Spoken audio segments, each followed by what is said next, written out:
जो ताजमहल जो है वो देश का 7वां अजूबा माना जाता है। आप ताजमहल का नाम बदलने में लगे। मैं आपसे कहता हूँ चलो, उसमें मूर्ति है तो फिर मंदिर माने उसको। मैं आपसे क्या कह रहा हूँ, ताजमहल को मंदिर मान लिया, ठीक है। कुतुब मीनार का नाम बदल के विष्णु स्तंभ कर दिया।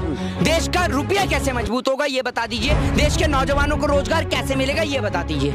क्या ताजमहल को मंदिर घोषित करने से देश के अंदर लोगों की समस्याओं का समाधान हो जाएगा? क्या लोगों को रोजगार मिल जाएगा? क्या कुतुब मीनार का नाम विष्णु स्तंभ करने से लोगों के घर में रोटी आ जाएगी? इस देश के भारतीय ने कहा कि मुझे एक ऐसा मुल्क नहीं चाहिए जहां से सिर्फ आरती की आवाज सुनाई दे, जहां से सिर्फ अजान की आवाज सुनाई दे। मुझे एक ऐसा मुल्क चाहिए जहां से मंदिर से घंटी की आवाज भी सुनाई दे और मस्जिद से अजान की आवाज भी सुनाई दे। और इसीलिए भारत देश को एक डेमोक्रेटिक कंट्री कहा जाता है। तो भारतीय जनता पार्टी के अनपढ़, जाहिल, गवार, लतखोर नेता और राष्ट्रीय जोकरों को ये बात आप बता दीजिए कि ये देश संविधान से चलेगा, आपकी बकौती से नहीं चलेगा। राष्ट्रवादी होने पे शक तो प्रधानमंत्री के अलावा किसी के ऊपर नहीं किया जाता, क्योंकि इसलिए किया जाता है कि वही पाकिस्तान की बिरयानी खाते हैं, वही पाकिस्तान घूमते हैं। इस देश का मुसलमान पाकिस्तान नहीं जाता, आप पाकिस्तान जाके बिरयानी खा के आते हैं। नमस्कार, मैं दानिश संसार और आप देख रहे हैं PRV। हमारे साथ बातचीत करने के लिए सोशल एक्टिविस्ट मोहित शर्मा है। देश भर में जिस तरीके से नफरती माहौल, नफरती घटनाएं, कारनामे जो है वो थमने का नाम नहीं ले रहे हैं। अजान, लाउड स्पीकर, हनुमान चालीसा से विवाद शुरू हुआ और अब जा करके जो है ताजमहल और कुतुब मीनार तक पहुंच गया है। मोहित शर्मा है, मीडिया के सामने बड़ी बेबाकी से अपनी राय रखते हैं, इनसे बातचीत करेंगे। मोहित शर्मा, जिस तरीके से ताजमहल को जो है कहा जा रहा है कि तेजो महल शिव मंदिर वहाँ पे है, उसके जो ढांचा बना हुआ उसके नीचे पहले कहीं मंदिर था, उसके 22 दरवाजों का राज के लिए लोग कोर्ट चले गए कि 22 दरवाजा खुले। क्या देख रहे हैं पूरे घटना को? ये जो देश के जो लोग हैं ना, ये या फिर कह लीजिए जो कुछ चंद लोग जो हैं, जो देश की जो आर्थिक स्थिति है उसको डैमेज करने में लगे हुए हैं, देश को वापस से गुलाम बनाने में लगे हैं। हम बात ये बखूबी जानते हैं, नरेंद्र मोदी जी, भारतीय जनता पार्टी। मैं आपको बता देता हूं कि भले ही आप सामने आकर इस बात को लेकर ना बोले, सामने आके इस चीज को लेकर टिप्पणी ना करें, लेकिन कहीं ना कहीं इन नफरती लोगों को सपोर्ट आप ही लोगों का है। ये नफरती लोग अगर देश में, समाज में नफरत फैला रहे हैं तो उसके पीछे सपोर्ट और समर्थन आप लोगों का है। हिंदू संगठन जा रही है, मीडिया थोड़ी जा रही है वहां पे हनुमान चालीसा करने या 22 दरवाजों का राज निकालने। मैं आपको बता रहा हूं, मीडिया का तो काम ये है कि मीडिया को तो पता है कि भैया हिंदू मुस्लिम कराने से अपने को बहुत फायदा है, इसलिए मीडिया तो हिंदू मुस्लिम करेगी। मीडिया को यह नहीं दिख रहा कि भारत देश का रुपया गिर रहा है, डॉलर ऊपर होता जा रहा है दिन प्रतिदिन, इस पे कोई चर्चा नहीं है। बात आते हैं ताजमहल पे। ताजमहल की जो जमीन है वो राजा जयसिंह से ली गई थी। राजा जयसिंह के बारे में सभी लोग जानते हैं कि राजा जयसिंह एक हिंदू राजा थे, 17 एकड़ जमीन उनसे ली गई थी। तो ऐसा भी हो सकता है कि ताजमहल की जमीन को बनाने के लिए कोई मुस्लिम मजदूर के अलावा हिंदू मजदूर भी लगे हों, बहुत सारे मजदूर लगे थे। तो उन्होंने ये किया हो कि उस मूर्ति को उठाकर जो है, जो हिंदू धर्म की मूर्तियां निकली हो, उनको एक कमरे में बंद कर दिया हो, ये भी हो सकता है। आप जो ताजमहल जो है वो देश का 7वां अजूबा माना जाता है, आप ताजमहल का नाम बदलने में लगे। मैं आपसे कहता हूँ चलो, उसमें मूर्ति है तो फिर मंदिर माने उसको। मैं आपसे क्या कह रहा हूँ, ताजमहल को मंदिर मान लिया, ठीक है। कुतुब मीनार का नाम बदल के विष्णु स्तंभ कर दिया। देश का रुपया कैसे मजबूत होगा ये बता दीजिए। देश के नौजवानों को रोजगार कैसे मिलेगा ये बता दीजिए। क्या ताजमहल को मंदिर घोषित करने से देश के अंदर लोगों की समस्याओं का समाधान हो जाएगा? क्या लोगों को रोजगार मिल जाएगा? क्या कुतुब मीनार का नाम विष्णु स्तंभ करने से लोगों के घर में रोटी आ जाएगी? क्या कुतुब मीनार का नाम विष्णु स्तंभ करने से लोगों को बेरोजगारी से छुटकारा मिल जाएगा? सवाल का जवाब आप दे दीजिए मुझे। भाई सवाल यहाँ पे ये भी आता है कि 14 से पहले इस तरह का कोई माहौल नहीं था, अब जो 14 के बाद इस तरह की चीजें आ रही, क्या इसके पीछे कोई राजनीतिक महत्वाकांक्षा है? कुछ इस तरह की राजनीतिक महत्वाकांक्षा बहुत सारी हैं।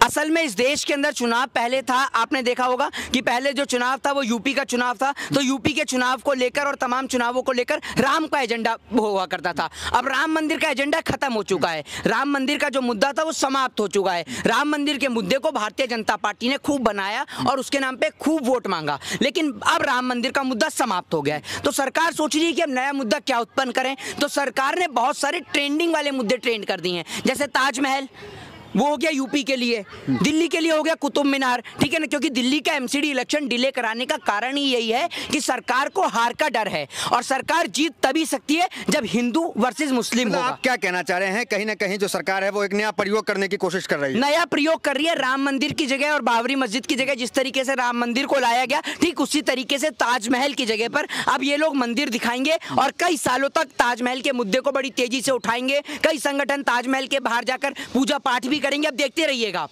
Just wait and watch. एक बड़ा धरोहर है, ये तो नहीं होना चाहिए ना, आपके अनुसार क्या लगता है? मेरे अनुसार क्या पूरे देश के अंदर कोई नहीं चाहता है। आज देश का नौजवान रोजगार चाहता है, करोड़ों रुपए आते हैं आपने उससे। पहले इस देश के अंदर क्या काम करा? पहले आपने इस देश के अंदर बुलडोजर ट्रेन में चलाया। अरे आपने बुलडोजर चलाया है देश के नौजवान के सपने पर, वो उस बुलडोजर चलाया उस पिता के सपनों पर जो बेचारा रिक्शा चलाकर अपने बेटे को पालता है, अपने बेटे को इंजीनियर की पढ़ाई कराता है, उसे डॉक्टरी की पढ़ाई कराता है। अगर बुलडोजर चलाए तो उसके सपनों पर चलाए। देश की स्थिति इतनी खराब है कि एक महिला के पास अस्पताल का पर्चा बनाने के लिए 5 रुपए नहीं होते हैं और उसके पति की मृत्यु हो जाती है। देश की स्थिति इतनी खराब है, लेकिन उनको लेकर कोई चर्चा नहीं है। प्रधानमंत्री साइलेंट मोड पे हैं, प्रधानमंत्री की कोई जिम्मेदारी नहीं है। प्रधानमंत्री का काम इतना है कि नए नए हेलीकॉप्टर लेकर, नए नए विमान लेके विदेशी यात्रा पे घूमो। देश का कुछ भी हो, देश में आंतरिक गृह कलेश हो। आज भारत देश का पड़ोसी देश है श्रीलंका, ठीक है, जिसकी राजधानी है कोलंबो, ठीक है। श्रीलंका की स्थिति आज इतनी खराब है कि श्रीलंका के अंदर आपातकाल की स्थिति उत्पन्न हो चुकी है, श्रीलंका की आर्थिक स्थिति डैमेज हो चुकी है, लेकिन हम उससे भी सबक नहीं सीख रहे। मोदी जी के विदेश यात्रा से कोई फायदा देश को नहीं हो रहा है? मोदी जी की अगर विदेश यात्रा से बता दीजिए आप मुझे क्या फायदा विदेश नीति मजबूत नहीं हो रही है? कौन सी विदेश नीति मजबूत हो रही है? प्रधानमंत्री से मिले वहां जाके राष्ट्रपति। एक बात आप मुझे बता दीजिए, प्रधानमंत्री नरेंद्र मोदी जी की विदेश यात्रा पे सबसे ज्यादा पैसा खर्च होता है। हमें भी तो बचता है। सुन लीजिए, हमें विदेश यात्रा से कोई मतलब नहीं है। आप विदेश यात्रा करिए, एक प्रधानमंत्री है, जब आएगा दूसरे देशों में आएगा जाएगा तो संबंध बेहतर होते हैं। लेकिन मैं आपसे ये पूछता हूं कि आप इतने विदेशों की यात्रा करते हैं, उससे इंडिया को क्या फायदा होता है? बताइए आप मुझे, कितने करोड़ का रोजगार लगा? मोहित शर्मा को तकलीफ इसलिए होता है क्योंकि विदेश में डंका बच जाता है। अरे मोदी जी का, अब वो मोदी जी की जहाँ डंका बच जाए आपको तकलीफ? अरे तकलीफ तो आपको होनी चाहिए। मोहित शर्मा से ज्यादा तकलीफ तो पत्रकारों को है। पत्रकारों को तकलीफ इसलिए कि पत्रकारों को तो बेचारों की इतनी ज्यादा इनकी फजीयत होती है कि आपको अंदर घुसने नहीं दिया जाता। तो आपको शर्म आनी चाहिए, कम से कम आपको तकलीफ होनी चाहिए। मोहित शर्मा से ज्यादा तो पत्रकार को तकलीफ करनी चाहिए तो कि अगर प्रधानमंत्री कहीं जय जयकारा हो रहा है, मोदी मोदी हो रहा है, आपको तो अच्छा लगता है। विदेश में तो एक बड़ी, मैं समझ सकता हूँ, पत्रकारों को बहुत अच्छा लगता है जब उनकी इंसल्ट होती है। आपकी इंसल्ट अमेरिका के अंदर होती है, आपकी इंसल्ट विदेशी दौरों पे होती है। अभी जब मोदी जी ने बोला ना, ओ माय गॉड, प्रोटोकॉल भी कुछ होता है, प्रोटोकॉल नाम का चीज होता है, प्रोटोकॉल, हाँ पता है मेरे को, देखा विदेश में विदेशी के हिसाब का अलग प्रोटोकॉल होता है। प्रोटोकॉल तो इस बात का भी है कि इस देश में पत्रकारों को निर्वस्त्र कर दिया जाता है। वो भी कौन से प्रोटोकॉल के तहत आता है? बता दीजिए कौन से प्रोटोकॉल के तहत पत्रकार को निर्वस्त्र किया जाता है? जवाब दे दीजिए ना। मीडिया को क्यों आप घेर देते, समझ में नहीं आता। सरकार से कोई दिक्कत, आप सरकार को कहीं ले दे के आप मीडिया पे चले आते हैं। मीडिया को घेरने का कारण ये है कि ये मीडिया अपने ही पत्रकारों को नहीं दिखाती। जब मध्य प्रदेश के अंदर जहां भाजपा की सरकार है वहां पत्रकारों के कपड़े उतारे जाते हैं। बिहार जहां पर डबल इंजन की सरकार है वहां एक पत्रकार की हत्या कर दी जाती है सच्चाई को दिखाने के पीछे, लेकिन देश की मीडिया उन्हों को नहीं दिखाती।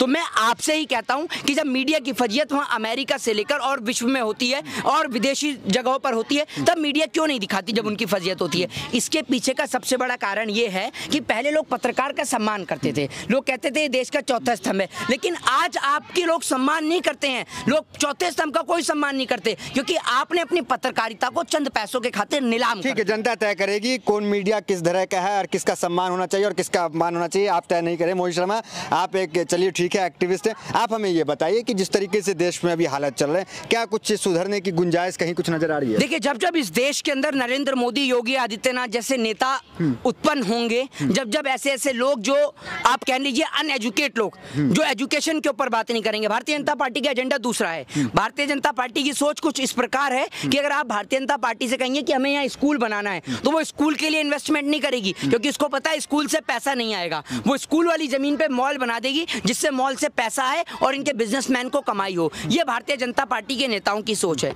ये भारतीय जनता पार्टी इस देश को दोबारा से टुकड़े करना चाहती है। तो क्या लग रहा है, ताजमहल की अगर बात करें तो इस पे विवाद थमना चाहिए या फिर मैं आपसे इस पे कोर्ट में कोई फैसला? सुन लीजिए, मेरी बात सुनिए, मैं आपसे कहता हूं कि आप ताजमहल की बात करिए, आप बात करिए कुतुब मीनार की, साथ साथ आप एजुकेशन की भी तो बात करिए। हनुमान हाँ भाई, दिक्कत यहाँ पे है, जब हनुमान चालीसा कुतुब मीनार के परिसर में होता है तो फिर पेट में दर्द क्यों हो जाता है? किसके पेट में दर्द हो रहा है? अरे आप जो मर्जी करिए, जो मर्जी करिए आप। मैं आपसे एक बात पूछता हूँ कि आप ये मुझे बताइए कि आप कितने मंदिरों में जाके हनुमान चालीसा पड़ते हैं? इस सवाल का आप जवाब दे दीजिए।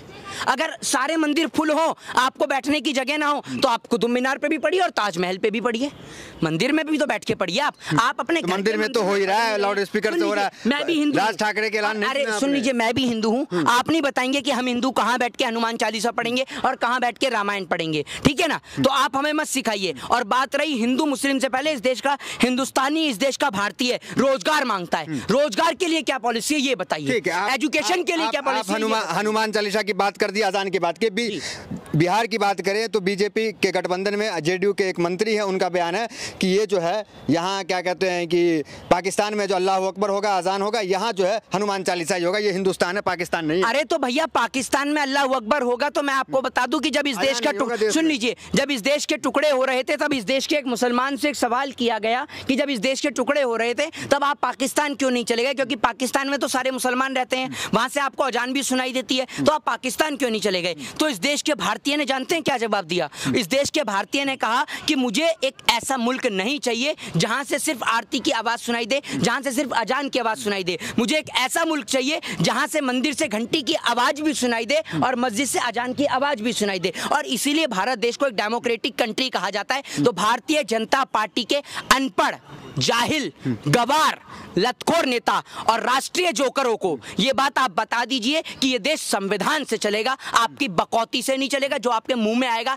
आप बकते चलेंगे, उससे ये देश नहीं चलेगा। ये देश संविधान से चलता था और संविधान से ही चलेगा। लेकिन एक समुदाय के लोगों को कहीं ना कहीं किसी न किसी मुद्दे में उलझाकर टारगेट तो कहीं ना कहीं किया जा रहा है। इसके पीछे क्या लग रहा है? कहीं ना कहीं राजनीति भुनाने के लिए इस तरीके देश का मुसलमान होने से पहले वो हमारा भाई है, वो इस देश का नागरिक है, इस देश का भारतीय है। और इस देश का मुसलमान हो, चाहे इस देश का हिंदू हो, चाहे इस देश का सिख हो, चाहे इस देश का ईसाई हो, सभी लोग आज सरहद पे लड़ाई लड़ते हैं देश के लिए। देश के अंदर अगर कोई गम होता है तो सब लोग साथ में मिलकर मनाते हैं। अभी कोरोना के समय में हिंदू भाइयों को कंधा देने तक का काम मुसलमान भाई ने किया। तो जिन मुसलमान को आप हिंदू से लड़ा रहे हैं, जिन हिंदू को आप मुसलमान से लड़ा रहे हैं, असल में वो दोनों भाई हैं। और अगर दोनों आपस में लड़ेंगे तो कहीं ना कहीं नुकसान। राष्ट्रवादी होने पे तो शक तो किया जाता है ना? राष्ट्रवादी होने पे शक तो प्रधानमंत्री के अलावा किसी के ऊपर नहीं किया जाता, क्योंकि इसलिए किया जाता है कि वही पाकिस्तान की बिरयानी खाते हैं, वही पाकिस्तान घूमते हैं। इस देश का मुसलमान पाकिस्तान नहीं जाता। आप पाकिस्तान जाके बिरयानी खा के आते हैं, आप वहां जाके केक कटवाते हैं। तो आपके राष्ट्रवाद पर हमें शक है।